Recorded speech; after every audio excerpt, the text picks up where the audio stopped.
This is Kristen from Homemade Frontier. Welcome to Learn to Knit Lesson 1, How to Cast On. I use the long tail cast on method. So you need to have a long tail of yarn on one side of your table and the ball of yarn on the other. Put the needle under your yarn. Holding the yarn in your left hand, lift the needle high and hold both pieces of yarn in your pinky finger. Using your thumb and your forefinger, divide the yarn and then scoop the needle down to sort of perpendicular to your wrist. You'll see there's a loop on your thumb. Put the needle through the loop, scoop it across and pick up the yarn that's from your index finger to the needle, and then pull the yarn through and then pull it tight. Don't pull it so tight that you can't move it, leave it a little bit loose.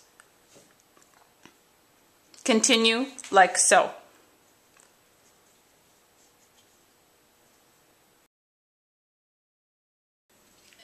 So, what you need to do is get a long tail of yarn on one side and your ball of yarn on the other. Lie it across the tables. You can do scoop the needle underneath the yarn, lift it up. So you have the long tail on one side, the ball of yarn on the other. With your finger, hold the yarn steady. Lift the needle high and hold both strands of yarn in your pinky finger. With your thumb and your index finger, separate the yarn. One piece of yarn on the thumb side, one piece of yarn on the index side.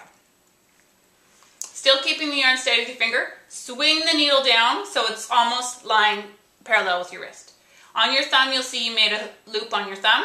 You're going to take your needle through that loop and then scoop up this yarn that's coming all the way across from your index finger to the needle. Scoop that through there. And you carry on like so. Keeping the yarn in your pinky finger,